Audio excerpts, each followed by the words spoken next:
ഇനി നമ്മൾ പഠിക്കാൻ പോണത് ഇറ്ററേറ്റീവ് നാവിഗേഷൻ ആണ്. ഇതിനകത്ത് you can see this with help of an example. ഒരു ഡയഗ്രാം വെച്ച് നോക്കാം. www.example.com എന്ന നെയിമാണ് ഈ സെർവേഴ്സിൽ എവിടെയെങ്കിലും ആ നെയിമും അതിൻ്റെ IP അഡ്രസ്സും മാപ്പ് ചെയ്ത് വെച്ചിട്ടുണ്ടോ എന്നാണ് നമുക്ക് നോക്കേണ്ടത്. അപ്പോൾ client will be sending the request for finding this name first to the local name server. ആ ലോക്കൽ നെയിം സെർവറിൻ്റെ പേര് NS1 എന്നാണ്. NS1 എന്ന ലോക്കൽ നെയിം സെർവറിൻ്റെ ക്യാഷിലാണ് ആദ്യം നോക്കുക. If it is available in local name server cache, directly it will reply back to the client with the requested name and its IP address. If it is not present in NS1, what NS1 does is it gives a referral link of its associated name server. അതിനോട് associate ചെയ്ത വേറെ name സെർവറിൻ്റെ link NS1 അയച്ചു കൊടുക്കും.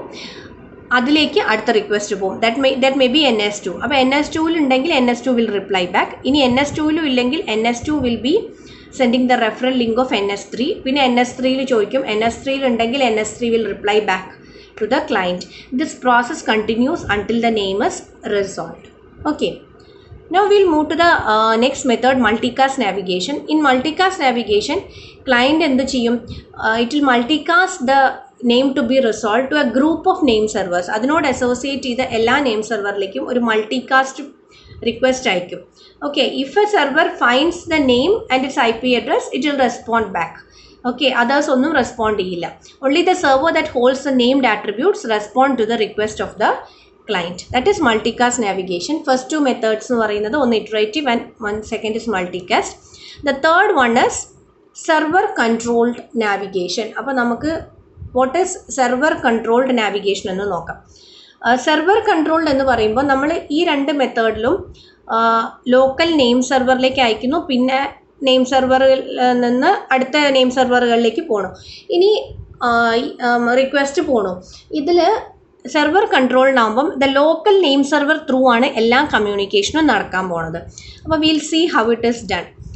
In non recursive server control navigation what happens is, first ഏതെങ്കിലും ഒരു name server may be chosen by the client. Local name server may be chosen by the client. On receiving the query, first it will check, the local name server will check whether it is present, the name, particular name to be resolved and its IP address is present. If it does not have the entry, then this server communicates either multicast or iteratively depending on non-recursive or recursive method. അതായത് ഇപ്പം സെർവറിനകത്ത് local name സെർവറിനകത്ത് ഉണ്ടോ ഇല്ലയെന്ന് first നോക്കും. ഇല്ലെങ്കിൽ either iterative method, recursive method അല്ലെങ്കിൽ non-recursive method ആണ് follow ചെയ്യുക. അപ്പോൾ we'll see with the non-recursive server control navigation with the help of an example. അപ്പോൾ നമുക്ക് example.com എന്നുള്ള നെയിം അതിൻ്റെ കറസ്പോണ്ടിങ് IP അഡ്രസ്സുമാണ് നോക്കേണ്ടതെങ്കിൽ client will first send the request to the local name server NS1. NS1 ഉണ്ടെങ്കിൽ NS1 will be sending the reply back to the client. NS1 ഇല്ലെങ്കിൽ NS1 will now act as a client. Okay, അതായത് അതാണ് അവിടുത്തെ difference. This NS1 server is going to act as a client and it will be sending the request to its multicast it request. Non-recursive എന്ന് പറയുമ്പോൾ multicast ചെയ്തു കൊടുക്കും. Request for all a group of name servers which is in this list. ഒരു group of name സെർവറിലേക്ക് NS1 will be sending the request for resolving this names. അപ്പം ആ ഏതെങ്കിലും ഒരു സെർവറിലുണ്ടെങ്കിൽ അതിൻ്റെ ആ ഗ്രൂപ്പിലുള്ള ഏതെങ്കിലും ഒരു നെയിം സെർവർ ഉണ്ടെങ്കിൽ they will reply the result back to NS1, not directly to the client. അതാണ് ഡിഫറൻസ്. അതുകൊണ്ടാണ് സെർവർ ത്രൂ ആയതുകൊണ്ടാണ് അതിനെ സെർവർ കൺട്രോൾഡ് എന്ന് പറയാം. ഇവിടെ നിങ്ങൾക്ക് കാണാം NS2 is directly responding back to the client, NS3 is directly responding back to the client in the first method. പക്ഷേ ഇവിടെ ഫസ്റ്റ് ടു മെത്തേഡ്സിൽ അങ്ങനെ ഡയറക്റ്റ് കമ്മ്യൂണിക്കേഷൻ ആണ്. ഇവിടെ സെർവർ ത്രൂ ആണ് കമ്മ്യൂണിക്കേറ്റ് ചെയ്യുന്നത്. അതുകൊണ്ടാണ് അതിന് സെർവർ കൺട്രോൾഡ് എന്ന പേര് വരാൻ കാരണം. ഓക്കെ, അതായത് NS1 എല്ലാ കമ്മ്യൂണിക്കേഷനും ക്ലയൻറ്റിലേക്ക് നടക്കാൻ പോണത്. From any of the name server it obtains the names. Okay, ഇനി നോൺ റിക്കേഴ്സീവ് എന്ന് പറയുമ്പം it is going to be multicasting the request to the group of name servers. റിക്കേഴ്സീവിൽ the client contacts, recursive method എന്ന് പറയുമ്പം the client contacts a single server and on receiving the query, same method, it will look through the tables to find the IP address. If the server does not store the name, then the name server contacts its peer, which in turn attempt to resolve it, and this process continues recursively until the name is resolved.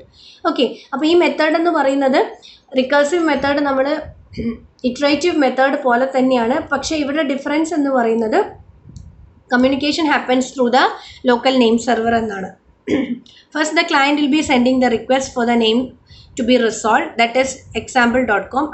അതിന് corresponding nameും അതിന് IP addressും NS1 ഉണ്ടെങ്കിൽ NS1 will reply back. That is a local name server.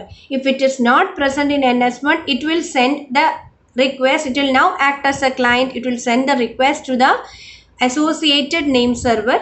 അതിൻ്റെ peer ആയിട്ടുള്ള ഒരു name സെർവറിലേക്ക് send ചെയ്യും. That is going to be NS2. NS2 present ആണെങ്കിൽ NS2 will send the reply back to NS1. Then NS1 will reply back to the client. Okay, all communication is going to happen through the NS1. It is not going to be direct communication as it is in the first iterative method. Okay, this is server controlled. അപ്പം ഇനി NS1 ഇല്ല NS2 ഇല്ലെങ്കിൽ NS2 will be sending the request to NS3, which is its associated peer. NS3 will be sending the reply back to NS2. Through NS2 it will be sending to NS1, and then through NS1 the client will be receiving the reply. So the server is going to control the entire process. NS1 എല്ലാ കമ്മ്യൂണിക്കേഷനും NS1 നടക്കാൻ പോണത്. And this process continuous until the name is resolved. അപ്പോൾ ഇതുകൊണ്ടാണ് ഇതിനെ recursive method എന്ന് പറയുന്നത്.